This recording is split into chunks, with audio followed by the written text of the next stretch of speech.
Hi hello నమస్తే welcome to my YouTube channel drama of life. నా పేరు విక్రమ్. నాకు 37 సంవత్సరాలు. నాకు ముగ్గురు పిల్లలు. వాళ్ళు ఈ ఊర్లోనే అతిపెద్ద మంచి స్కూల్లో చదువుకుంటున్నారు. నాకు నా పిల్లలంటే చాలా ప్రేమ. వాళ్ళ భవిష్యత్తు కోసం నేను ఎంతో కష్టపడుతున్నాను. నాకు ఒక బట్టల దుకాణం ఉంది. ఈ మధ్య బిజినెస్ అంత లాభదాయకంగా జరగటం లేదు. నా పెళ్లి నా స్నేహితురాలితో జరిగింది. తను చాలా అందంగా ఉంటుంది, కానీ నోటి దురుసు చాలా ఎక్కువ. మనసులో ఏమనుకుంటుందో అది ముఖం మీదే చెప్పేస్తుంది. ఎదుటి వాళ్ళు దాన్ని మంచిగా చెడ్డగా తీసుకుంటారా లేదా అనేది తనకి అవసరం లేదు. నేనెప్పుడూ తనకు చెప్పేవాణ్ణి, ఈ విధంగా చేయడం మంచిది కాదు. నీకు ఎవరి పద్ధతి అయినా నచ్చకపోతే వాళ్ళ ముఖం మీద అలా చెప్పొద్దు అని. కానీ తను నా మాట వినేది కాదు. నేనేం భయస్థురాల్ని కాదు, ధైర్యవంతురాల్ని అని చెప్పేది. అయినా కూడా నేను తనకు కావాల్సిన సూచనలు ఇచ్చేవాణ్ణి. ఈ మధ్య షాప్లో బిజినెస్ అంతా బాగా జరగకపోవటం వల్ల నేను కొంత ఉదాసీనంగా ఉండేవాణ్ణి. కానీ నాకు దేవుడి మీద మంచి విశ్వాసం ఉంది.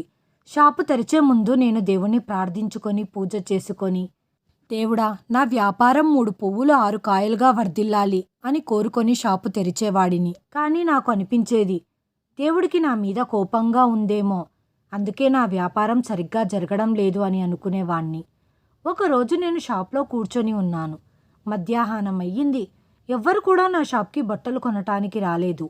అది కాక అది వేసవికాలం. ఆ వేడికి చాలా చిరాకు వచ్చేది. కరెంటు కూడా పోయింది. నేను చేతితో విసనకర్ర తీసుకొని దాన్ని ఊపుతూ సేద తీరుతున్నాను.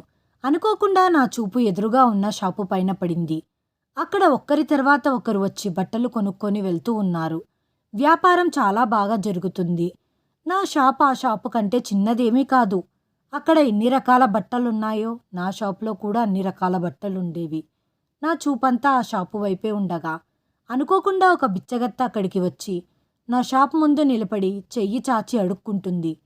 కానీ నా ధ్యాసంతా ఎదురుగా ఉన్న ఆ షాప్ పైనే ఉంది. నేను మనసులో దేవునితో మొరపెట్టుకుంటున్నాను, దేవుడా, నా షాప్కు ఎందుకు జనాలు రావటం లేదు అని. అంతలో అడుక్కోడానికి వచ్చిన బిచ్చగత్త గట్టి స్వరంతో, అయ్యా, నాకు ఏమైనా బట్టలుంటే ఇవ్వండి అని అడిగింది. తన గట్టి అరుపుకు నేను తేరుకొని తన వైపు చూశాను. అలాగే చూస్తూ ఉండిపోయాను. తను చాలా తెల్లగా యుక్త వయసులో ఉన్న అందమైన మహిళ. తను చినిగిపోయిన పాత దుస్తులను ధరించి ఉంది. కాళ్లకు పాత చెప్పులు వేసుకొని ఉంది. తన ముక్కుకి ముక్కు పుడక కూడా ఉంది. అది తన అందాన్ని ఇంకా రెట్టింపు చేస్తుంది. తన ముఖంపై ఎక్కడక్కడా నల్లని మరకలు ఉన్నా కూడా తను అందంగానే కనిపిస్తుంది. నేను తనని అలాగే చూస్తుండిపోయాను. తన ముఖంలో ఇంతటి అమాయకత్వం ఉందంటే తన ముఖాన్ని అలా తనివి తీరా చూస్తూనే ఉండాలనిపించింది. నేను ఏదో ఆలోచిస్తున్నానని గమనించిన తను, అయ్యగారు, ఏమైనా బట్టలుంటే ఇవ్వండి, నేను బిచ్చగత్తెను అని అడిగింది. తన మాటలకు నేను స్పృహలోకి వచ్చాను. తను పెద్ద పెద్ద కళ్ళతో నా షాపులో ఉన్న బట్టల్ని చూస్తూ ఉంది. సరే, ఇస్తాను. నువ్వు ఎవరు, ఎక్కడి నుంచి వచ్చావు అని అడిగాను. తను నా వైపు చూస్తూ చెప్పింది, సార్, నా పేరు శాంతి. నేను ఒక బిచ్చగత్తెను. తన పేరు నాకు చాలా బాగా నచ్చింది. నేను మళ్ళీ అడిగాను, నువ్వెక్కడి నుంచి వచ్చావు అని. ఇక్కడి నుంచి కొంచెం దూరంలో మా బస్తీ ఉంది. అక్కడ ఒక గుడిసెలో ఉంటాను అని చెప్పింది. ఆ మాట విని నేను అల్మారాలో నుంచి ఒక మంచి డ్రెస్ తీసి తనకు ఇచ్చాను. తను వాటిని చూసి చాలా సంతోషపడింది. వాటిని తీసుకొని తన భుజానికి ఉన్న సంచిలో వేసింది. ఆ డ్రెస్లో నుంచి చున్నీ తీసి తన తలపై కప్పుకొని, చూడండి సార్, నేను బాగున్నానా అని అడిగింది. తను నిజంగా చాలా అందంగా ఉంది. నేను చెప్పాను, నువ్వు చాలా అందంగా ఉన్నావు అని. తను నాకు ధన్యవాదాలు తెలిపి ఆ డ్రెస్ని తన భుజానికున్న బ్యాగ్లో పెట్టుకొని ఏదో గొనుక్కుంటూ అక్కడి నుంచి వెళ్ళిపోయింది. నా కళ్ళ ముందు తన అమాయకత్వమైన ముఖం, మాటలు కనబడుతూనే ఉన్నాయి. తను వెళ్ళిన 5 నిమిషాల తర్వాత ఒక మహిళ నా షాపుకి బట్టలు కొనటానికి వచ్చారు. నేను ఆ బిచ్చగత్త గురించి ఆలోచించటం పక్కన పెట్టి వ్యాపారం చేసుకున్నాను. ఆ మహిళ కొన్ని బట్టలు కొనుక్కొని వెళ్ళిన తర్వాత వెంటనే ఇంకో 2 మహిళలు బట్టలు కొనటానికి వచ్చారు.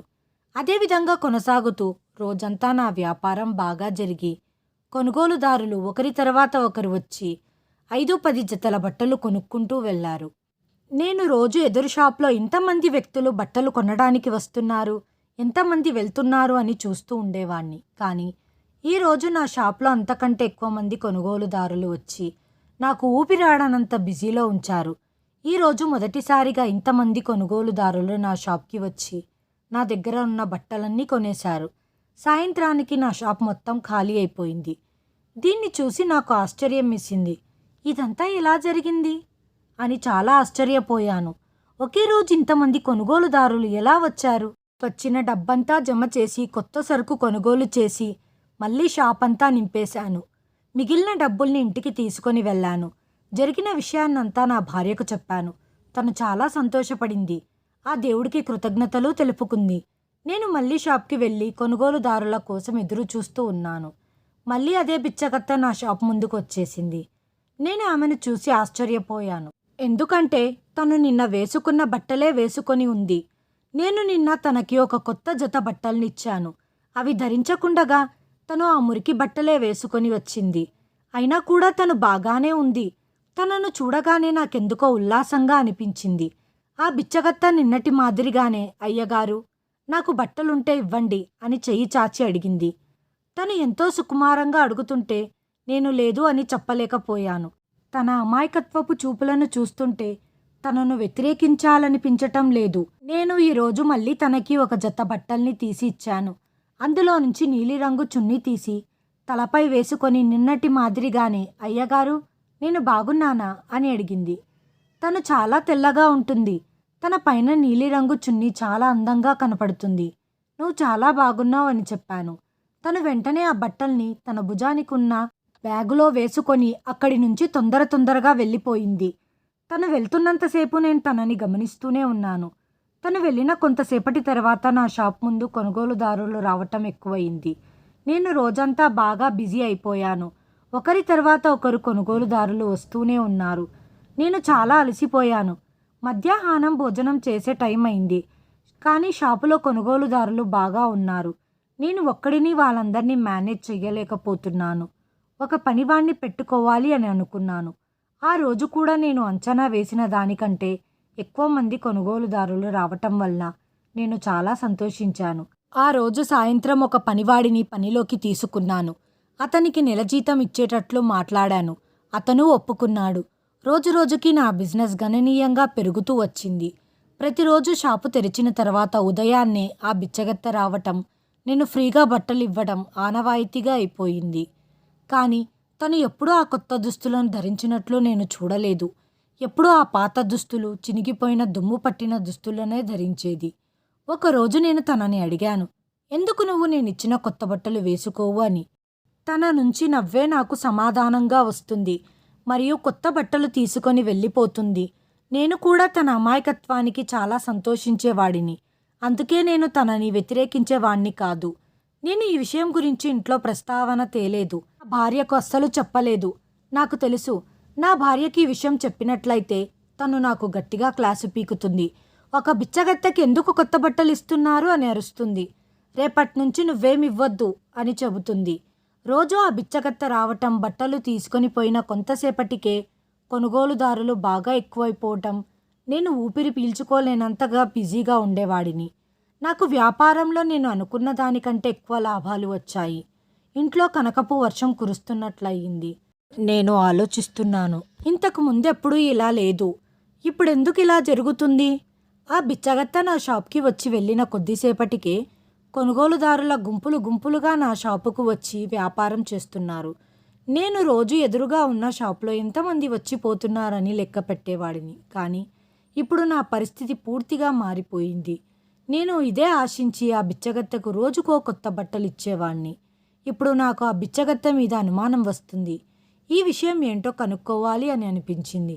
ప్రతిరోజులాగే ఒకరోజు ఆ బిచ్చగత్తె నా షాపుకు వచ్చి, అయ్యగారు నాకు బట్టలు ఇవ్వండి అని అడిగింది. నేను తనకి ఒక జత బట్టల్ని ఇవ్వబోయాను. తను తీసుకోబోతుండగా నేను తన చెయ్యి పట్టుకున్నాను. ముందు నువ్వు ఒక విషయం చెప్పు. నేను మీకు ఎన్నో బట్టల్ని ఇచ్చాను. ఈ బట్టల్ని ధరించకుండగా నువ్వు వాటిని ఏం చేస్తున్నావు? నా ప్రశ్నలకు సమాధానం చెప్తేనే నీకు ఈ బట్టల్ని ఇస్తాను అని చెప్పాను. నా మాటల్ని విని తను ఆశ్చర్యపోయి, నేను వాటిని తొడుక్కుంటాను అని చెప్పింది. నాకు కోపం వచ్చి, నేనెప్పుడు నిన్ను కొత్త బట్టల్లో అస్సలు చూడలేదు. ఎప్పుడు ఈ పాత చిరిగిన బట్టలు వేసుకొని వస్తుంటావు అని చెప్పాను. దానికి తను, అయ్యగారు నేను ఆ బట్టల్ని నా పెళ్ళికి తీసి పెట్టుకున్నాను అని చెప్పింది. ఈ మాటలు విని నేను నిజమేమో అని అనుకున్నాను. కానీ నా మనసులో కొంత అనుమానమైతే ఉంది. అయినా తనకు బట్టలిచ్చేశాను.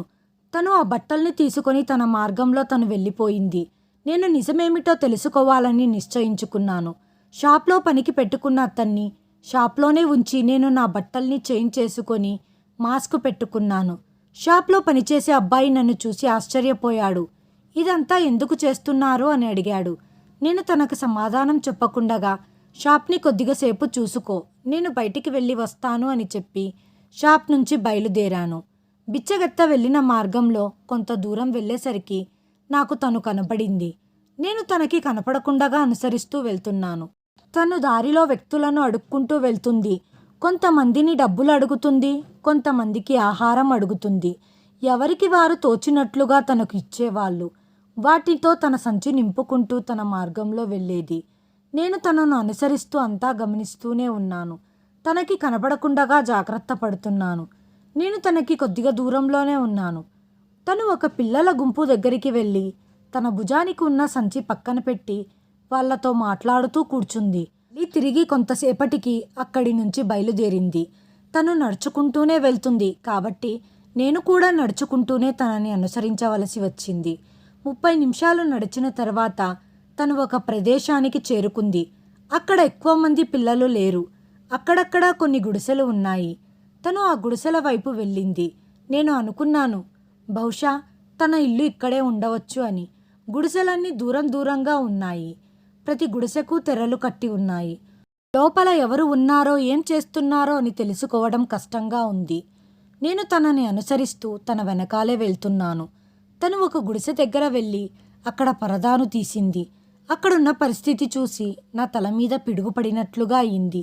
ఆ గుడిసెలో చాలామంది చిన్న చిన్న పిల్లలు ఉన్నారు. వాళ్ళలో చాలామంది ఏడుస్తున్నారు. వాళ్ళలో ఒక నడి వయసు ఉన్న అమ్మాయి కూడా ఉంది. తను ఏడ్చే వాళ్ళని సముదాయిస్తూ ఉంది.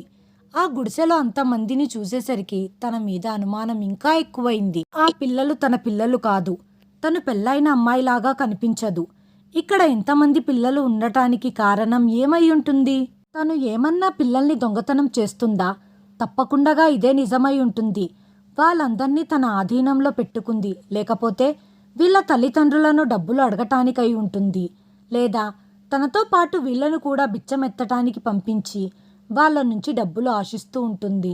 లేకపోతే వీళ్ళను చట్టవిరుద్ధంగా ఎవరికన్నా అమ్మేస్తూ కూడా ఉండవచ్చు. ఈ విధంగా నా మధ్యలో ఎన్నో ప్రశ్నలు మెదులుతూనే ఉన్నాయి. నేను ఆ బిచ్చగత్త అమాయకత్వపు ముఖాన్ని చూపులను చూసి మోసపోయాను.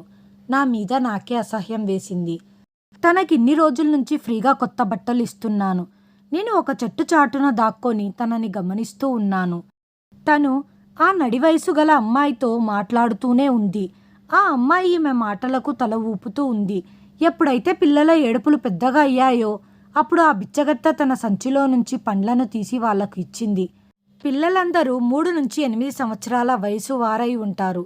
పాపం ఏ తల్లి కన్న బిడ్డలో అని నాకు వాళ్ళ మీద చాలా దయ కలిగింది.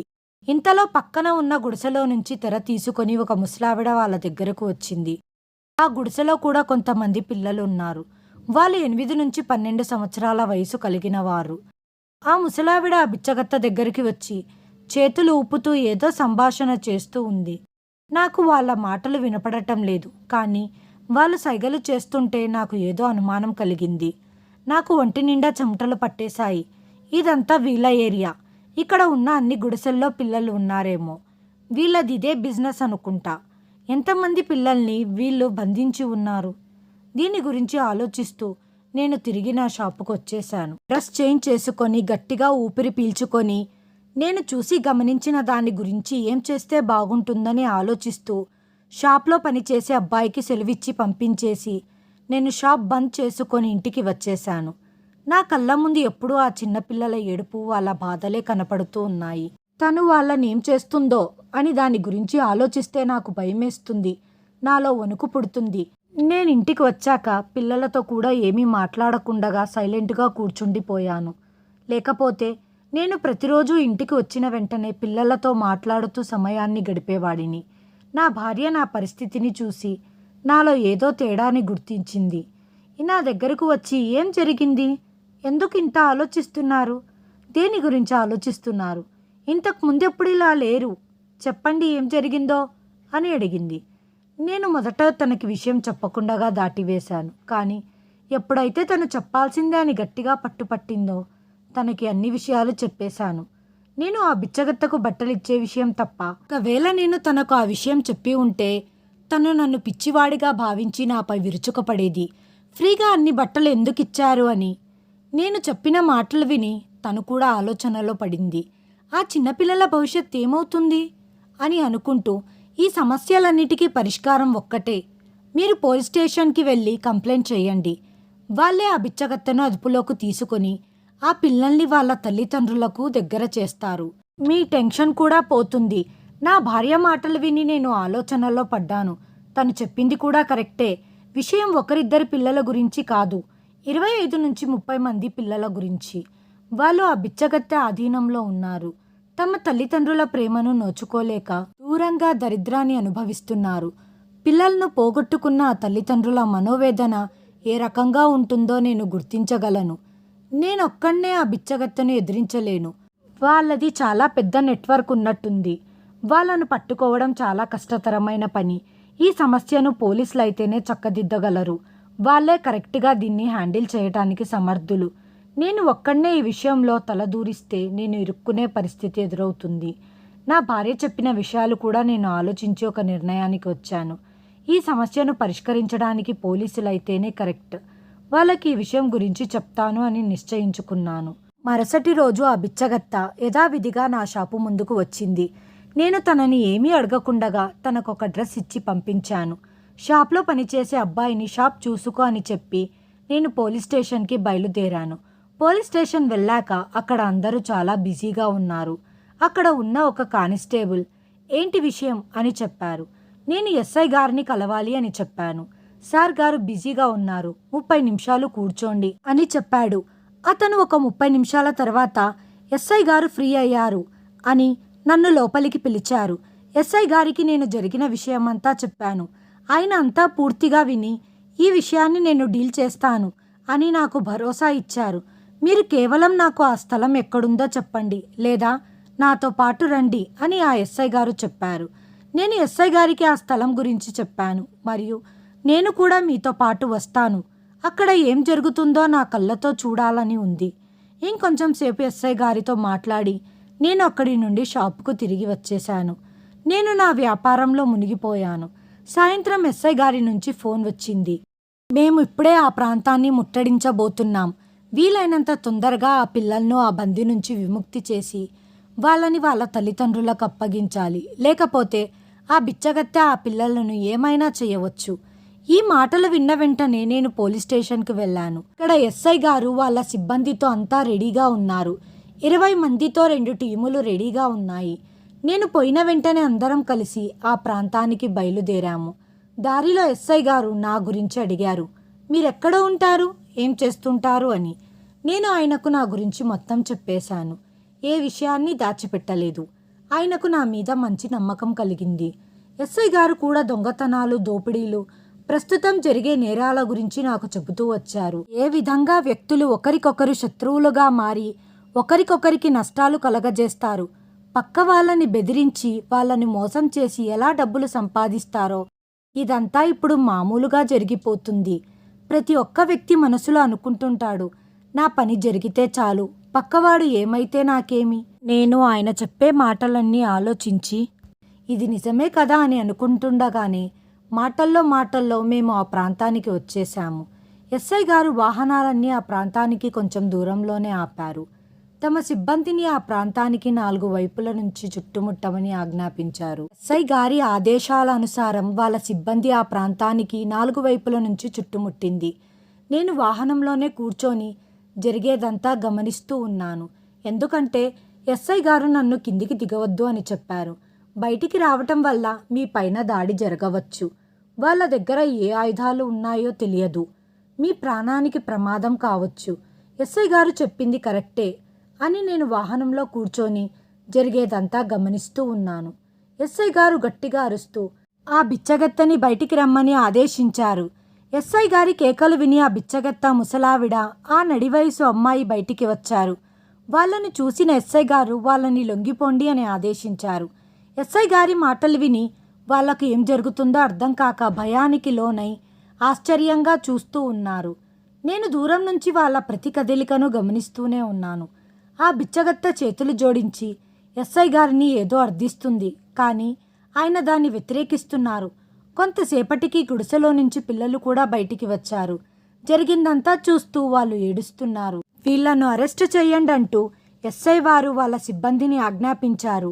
వాళ్ళు ముగ్గురు చేతులు జోడించి అర్థిస్తున్నారు, కానీ ఎస్ఐ గారు వారి అభ్యర్థనను తిరస్కరించి వాళ్ళ చేతులకు బేడీలు వేసి వాహనంలోకి ఎక్కించారు.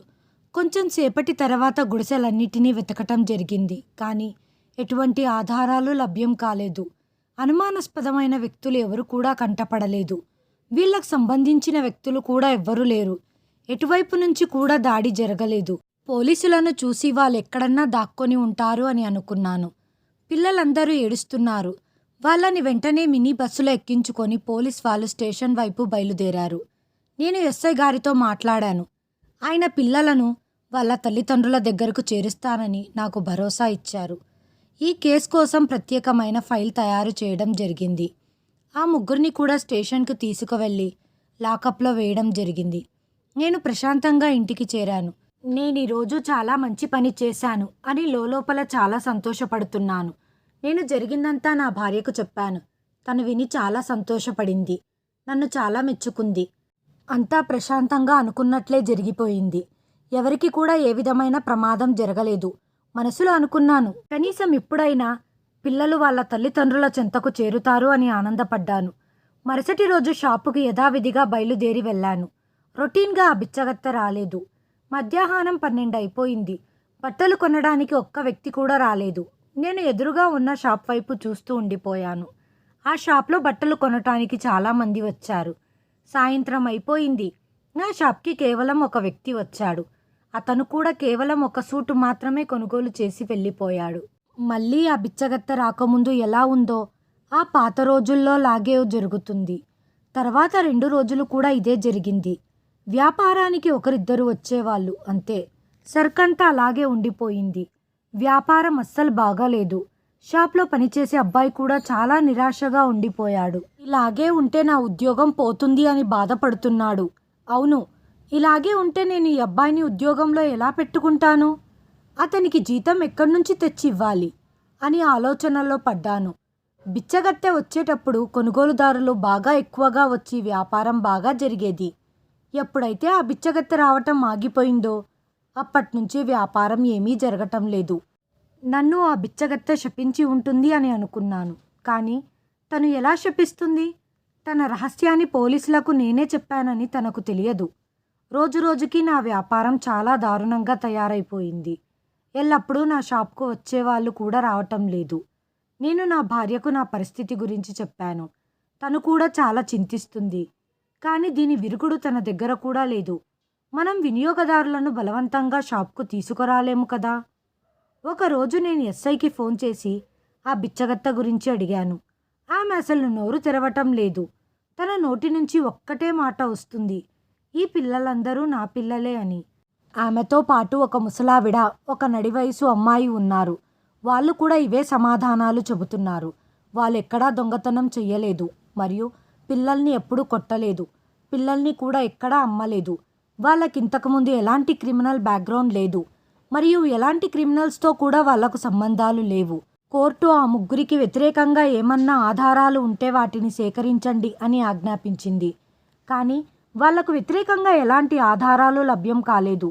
చివరికి వాళ్ళ గుడిసెలను కూడా క్షుణ్ణంగా పరిశీలించాము, వాళ్లకు వ్యతిరేకంగా ఉన్న ఆధారాలు దొరుకుతాయేమో అని. కానీ మాకు అలాంటి ఆధారాలు లభ్యం కాలేదు. ఎస్ఐ గారి నుండి ఈ విధమైన సమాధానం విని నేను ఆశ్చర్యపోయాను. పిల్లల పరిస్థితి ఏంటి?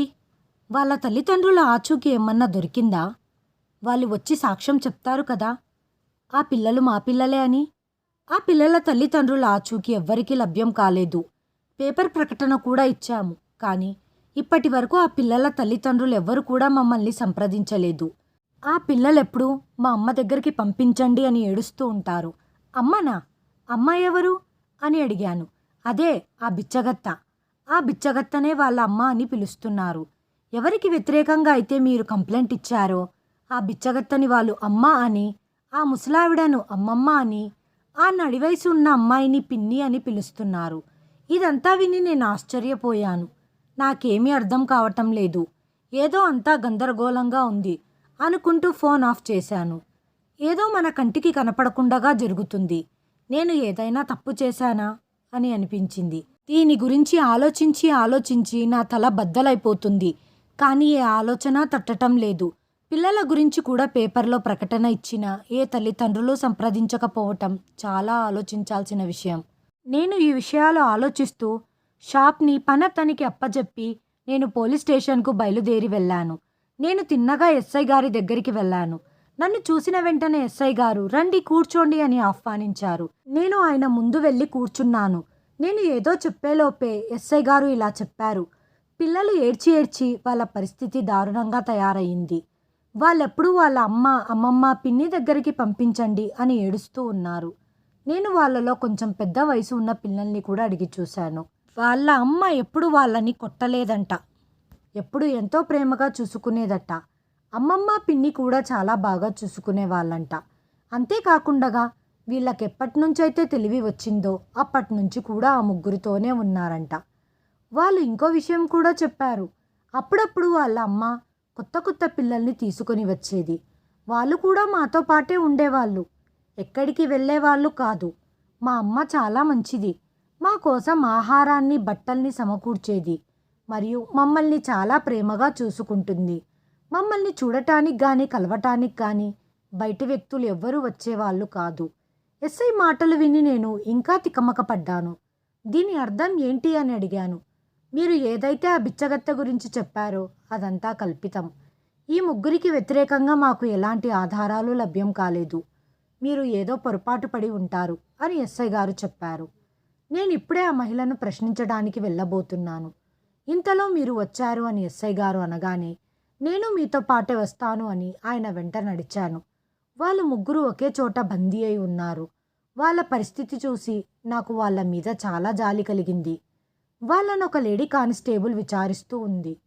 నన్ను చూడగానే ఆ బిచ్చగత్త నా వైపుగా కదిలింది.